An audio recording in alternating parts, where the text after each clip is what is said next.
Շնորհակալ եմ, ուրախ եմ հանդիպման համար։ Նախ ուզում եմ ձեզ մեզ բոլորի շնորհավորել հարկ վճարովի օրվա առիթով։ Այսօր կառավարությունում ագին քննարկել ենք այդ հարցը եւ կարծում եմ կարևոր է արձանագրել պետություն եւ տնտեսվարող հարաբերությունների համատեքստում այս առանցքային գործոնը, որովհետեւ ելի ուզում եմ ընդգծել, որ կա հարկ, կա պետություն, չկա հարկ, չկա պետություն, կա հարկ, կան հարցեր, որոնք լուծված են կամ լուծվում են, չկա հարկ, ուրեմն ոչ մի հարկ չի լուծվում։ Եվ հետևաբար ընդհանուր առմամբ մեր ընկալումը այդ տրամաբանության մեջ է եւ մեր ընկալումը այն տրամաբանության մեջ է, որ հարկային քաղաքականությունը պետք է մարդկանց խթանի, որ նրանք ավելի հարմարավետ, բայց ավելի շատ արդյունք գեներացնեն եւ ավելի շատ հարկեր վճարեն, որովհետեւ եթե դա տեղի չունենա, այդ նշանակում է, որ զարգացում տեղի չի ունենում։ Ընդհանրապես մեր այդ թվում ՓՄԾ փիլիսոփայության մեջ ինձ ամենաշատը անհանգստացնում է մի բան, որ մեր քաղաքականությունները նպաստում են, որ մարդիկ հնարավորինս փոքրանան, հնարավորինս խեղճանան, հնարավորինս գնան այն ճանապարհով, որ բայ չենք կարում, չի ստացվում եւ այլն եւ այդպես շարունակ։ Ես համաձայն չեմ այս տրամաբանության հետ։ Եվ ես շատ կարեւոր եմ համարում ընդգծել, որ չի ստացվի որևէ հարաբերություն տնտեսական պետության մեջ, եթե հարկի նկատմամբ վերաբերմունքը չի փոխվում։ Այսօր կառավարության նիստում ես այդ թեմային անդրադարձել էի։ Ես կարծում եմ, որ պետության եւ հարկերի նկատմամբ մեր իրականության մեջ կա ռելիկտային ընկալում, որովհետեւ երբ որ հայոց պատմությունը կարդում ենք, հայոց պատմության հատորյակի մեջ մի շատ ծանրակշիռ մաս նրա մասին է, թե ինչպես էր պետությունը ճնշում մեզ, պետություն ասելով նկատի ունենք կայսրությունները, պարսկական, մոնղոլ-թաթարական, հետո օսմանյան կայսրությունը, հետո ռուսական կայսրությունը, եւ ոնց էր մեզ հարստահարում հարկերի միջոցով, որ ճշմարտություն է։ Բայց մենք մեր պատմական փորձը հարկ եւ պետություն ասելով, այդ ասոցիատիվ ռելիկտային ընկալումը դեռ մենք շարունակում ենք, որ հարկը հարստահարելու միջոց է եւ պետությունը ճնշելու միջոց է, մենք բոլորս դիրքավորում ենք այդպես, ընկալում ենք այդպես, անկախ նրանից դա իրականում այդպես է թե չէ։ Ես հիշում եմ նախորդ օրը աշտարակում այնց տարբեր տեղեր մարդկանց հետ շփվում են, մենք խանութ ենք մտնում, չգիտեմ, սրճարան ենք մտնում։ Երբ որ մի խոսակցություն տեղի ունեցավ եւ շատ կարեւոր էր այդ խոսակցությունը, ես տնտեսվարողին հարցրի ինքը իր ծնողները քանի տարեկան են։ Ստացվեց այնպես, որ 65+ տարիքի են։ Եվ ես ուշադրություն հրավիրեցի, որ իր վճարած հարկերի միջոցով իր պոտենցիալ բազմաթիվ ծախսեր կրճատվել են։ Որովհետև այսօր մենք առողջության ապահովագրությունը ներդնում ենք շատերը, մենք բնականաբար առաջին հերթին մեր 65+ տարիքի թոշակառուների, ծնողների համար, բայց առնվազն նույնքան նրանց զավակների համար, որովհետև մեր իրականության մեջ առավել եւս կարծում եմ, որ տարիքով ծնող ունի, միշտ այդ լարվածությունը ունի մեջը, բա որ մի առողջական խնդիր որ լինի, ինչ առնելու։ Լինելու է հետեւյալը, պետությունը նստած առնելու մեր առողջապահական ծառայություն կարիք ունեցող թոշակառուի մահճակալի կողքը եւ նրա կարիքները հոգալու է այն չափով, ինչ չափով այսօր մեզ հնարավորություն է տալիս մեր հարկային համակարգը։ Եվ այս շրջապտույտը մենք շատ լավ պետք է հասկանանք։ Եվ ուրիշ խնդիր կա, մենք տեսնում ենք, որ շատ դեպքերում մենք ունենք հարկային համակարգը ճիշտ ներկայացնելու եւ հարկային համակարգի նկատմամբ ընկալունակությունը մեծացնելու խնդիր։ Որտեղ հիմա նույն փոփոխություններով մենք լայն հնարավորություններ ենք ստացել նվազեցումներ իրականացնել հարկային բանից, հարկային դրույքաչափից մինչև 1%, 1.5% կապված ոլորտից։ Եվ իմ անձնական շփումները ցույց են տալիս, որ շատ դեպքերում երկու խնդրեմ կա։ Առաջինը, որ դա ամբողջությամբ ընկալված չի, եւ այստեղ մենք պետք է օգնենք մեր տնտեսվարողներին, որպեսզի իրենք այդ առավելություններից օգտվելու հնարավորություն ունենան, այստեղ մենք պետք է մտածենք թվային գործիքներ դնելու եւ այլն։ Երկրորդը կա ստվերային շրջանառության այդ խնդիրը եւ չձևակերպվող։ Ես իմ խորհրդանում այսպիսի մի քննարկում տեղ ունեցավ կապված մասնավորապես ոսկու շուկայի հետ։ Եվ ես մեր խմբակցության պատգամավորներից պարոն Բագրատյանը այդ հարցը բարձրացնում էր եւ ես պարզ հարց էի տալիս, ասում եմ այսօր հանրապետությունում ամենատարածված գողության ձևը ոսկեղենի գողության ձևն է եւ գործերի մի զգալի մասը չի բացահայտվում այդ թվում են պատճառով, որ ոսկեա տարանք հալածրինք ընդհանրապես վարկյանների ընթացքում կարող ենք վաճառել։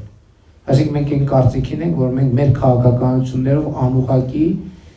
այս process-ը պետք է խթանենք, ասենք հա դե լավ ոսկե է, եկեք չձևակերպենք։ Այդ նշանակում մենք գնում ենք չպետություն դառնալու կամ շարունակում ենք չպետության տրամաբանությունը խորացնելու ճանապարհով գնանք։ Որտեղ մենք պետք է ընտրություն կատարենք, մենք ինչ ենք ուզում։ Եվ երկրորդը, բայց մենք հասկանում ենք, որ կան տեղեր, որ օբյեկտիվորեն չի ստացվում եւ կան նույն բանի Մալացիայի շուկայի մոտակայքում քայլելու արդյունքում մենք էլի արձանագրեցինք, որ նա այդ քաշի եւ այլն հետ կապված որոշակի խնդիրներ կան եւ մենք աշխատեցինք եւ չգիտեմ արդեն կոմունիկացրել է պետական եկամուտների կոմիտեն թե չէ, բայց մենք այդ քաշի հետ կապված հարցերը, որը տրանսպորտային ընկերություններն են իրականում, որովհետեւ հարկային օպերատորի դերը գործնականում իրանք են կատարում, իրանք են այդ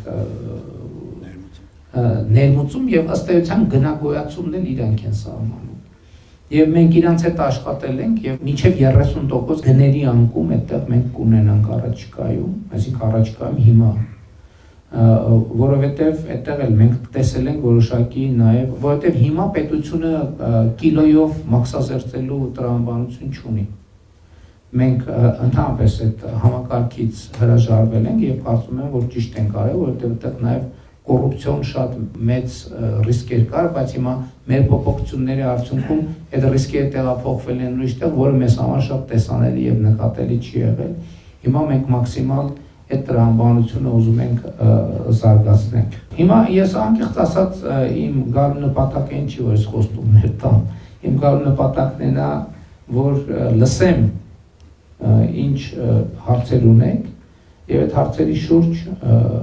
մտածենք, որովհետեւ մենք իհարկե տարբեր ձևաչափերով աշխատել ենք, նաեւ մեր գործարար աշխատաժողովի շրջանակում դուք նաեւ համազեկուցողի կարգավիճակով ներկայացնում եք հարցերը, բայց ես էլ իմ առաջարկը մնում է նույնը, մենք պետք է ինստիտուցիոնալ որոշակի համակարգ մտածենք եւ այն ինչ որ մենք տեխնոլոգիական ոլորտում առաջարկել ենք, նույնը ես կարծում եմ, որ կամ լավ դրա մոդիֆիկացված տարբերակը։ Ես կարծում եմ, որ փոքր եւ միջին բիզնեսը շահերի պաշտպանության կազմակերպություն պետք է ունենա եւ կառավարությունը պատրաստ է ֆինանսավորել այդ կազմակերպությունը, բայց պայմանով, որ փոքր միջին բիզնեսը այդ ֆինանսավորմանը կմասնակցի, որովհետեւ սա շատ կարեւոր կոմպոնենտ է։ Մեր իրականության մեջ կա այդ բանը, այդ ընկալումը, որ ամեն նոր լավ մոռացված հիմնա, հիմի շատ քննարկվում է եւ այլն, որ բամձզակ եւ այլն, ես ասեմ կտրականապես դեմ եմ այդ տրամաբանությանը։ Ես առաջարկում եմ երկու տարբերակ, կամ եկեք արտապատվիրակենք դա, այսինքն մենք պետությունը ֆինանսավորումը տա, մրցույթ հայտարարենք, ներառյալ ոլորտի ներկայացուցիչներ մրցութային հանձնաժողովում թողնեն, որ իրանց սրտով էլ լինի ընտրվածը, բայց իմ կարծիքով լավագույն ձևը համատեղ շահերի պաշտպանության կազմակերպություն ստեղծելն է։ Լավ ուրիշ ոլորտների հետ մենք օրինակ բարձր տեխնոլոգիական արդյունաբերության ոլորտի հետ մենք 50-50 ֆինանսավորմամբ ենք աշխատում։ Հիմա հաջորդը կլինի հանքարդյունաբերողները, որոնք էլի 50-50, ՓՄԶ-ի հետ մենք կարանք բանը փոխենք, հարաբերակցությունը փոխենք։ Կարա լինի 70-30, կարա լինի 80-20, բայց որ այս կողմից էլ գումար կա, այդ շատ կարևոր է, որ այդ սեփականության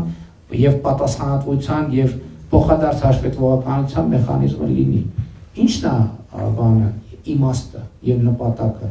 Ձևավորվում է մի օղակ, որի պարտականությունն է կառավարության հետ աշխատելը, հարցերը հավաքել բերելը, բայց դա պետք է լինի գործունեության պրոֆեսիոնալ ձև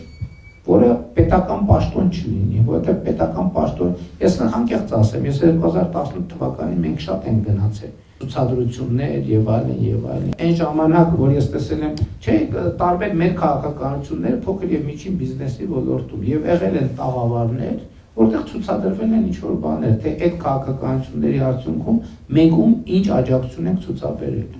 Ես այն ժամանակ տենց հատուկ ռեակցիա չեմ տվել, բայց ես ինձ տպավորած ոչ մի բան չեմ տեսել։ Ես տեսել եմ 0 բան, որ տպավորվում եմ, ասեմ, բայ ինչ լավ ծրագիր է եղել։ Էլի տենց բանի տպավորությունը, որ հա ցույց տալու համար ինչ որ մի բան, 2 շիշ սենց, 2 շիշ նենց, 2 տուփ սենց, 2 տուփ նենց։ Դա բացարձակապես, այսինքն դա իրականություն չէ, էլի ֆասադ ենք ստեղծում, որի հետևում ոչ մի իրական բովանդակություն չկա։ Այստեղ իմաստը հետևյալն է, որ ֆինանսավորում ենք համատեղ, էլ եմ ասում, ուրիշ տեղերում 50-50 է, ՊՄԾ-ի առանձնահատկությունը հաշվի առնելով կարող ենք անել ընդհանուր լավ 80-20, վարձում ենք պրոֆեսիոնալներ, դուք եք վարձում, ընդ որում, մենք չենք վարձում, դուք եք վարձում պրոֆեսիոնալներ, ով այդ աշխատանքը ձեզ համար, բայց նաև մեզ համար անում է, այսինքն ինքը վերլուծում է, օրենսդրականն է, բայց այստեղ կարևորը ինչ է, որպեսզի տեսեք ամենայն հարգանքով ՊՄԾ ժողովուրդը շատ է եւ մենք ուզում ենք բոլորի հետ շփվենք, բայց ֆիզիկապես հնարավոր չի։ Մեզ պետք է մի այն հայտնի Կիսինջերի պատմություն կա, չէ՞, որ ասում է, այդ որ ասում եք Եվրոպա կարակ մի հատ հեռախոսի համար տակ զանգեմ։ Հիմա մենք ուզում ենք, որ այդ ասենք ՊՄԾ, մի հատ հեռախոսի համար է լինի, որ մենք էլ իմանանք, որ ինստիտուցիոնալ մարդկային շփումը կամ տենց շփում մենք չենք բացառում, բայց որպեսզի համակարգված լինի աշխատանքը, մեր բոլոր նախարարություններն էլ կառույցները իմ հանձնարարությամբ իմանան, որ դա մեր աշխատելու ինստիտուցիոնալ խողովակը, ինչա այդ ձևաչափերով հանդիպումները, քննարկումները չի բացառում։ Եվ մենք ունենանք ինստիտուտ, որը պետական չի, բայց ըստ էության ինքը պետության կողմից նաև համաֆինանսավորվում է, բայց նաև ֆինանսավորվում է ոլորտի կողմից։ Եվ այն դեպքում էլ մենք սկզբունքը դրել ենք այսպես, այդ 50-50, ասել ենք սկզբից ոլորտը բան անում, այդ պարտավորությունը ստանձնում, ասում մենք հավաքում ենք եւ հավաքել ենք այդ գումարը, դա նստած է լինում կոնկրետ հաշվին, եւ կառավարությունը որոշում է այդ 80%-ը տվյալ դեպքում փոխանցում է, հիմնադրամ է ստեղծվում եւ ամբողջը կառավարում եք դուք, եւ այնտեղ լինում են պատկերացնում, չէ, ծառայություն համատուցում են, ինչ որ ուզում են պետական մարմնից։ Եվ ես այս առաջարկը արել եմ արդեն, բայց հետո ես արձագանքը լսեցի, որ ՊՄԾ-ի դեպքում 50-50 ֆինանսավորումը կարող է չստացվի, շատ լավ եկեք 80-20, 80-ը դուք, 20-ը կառավարությունը։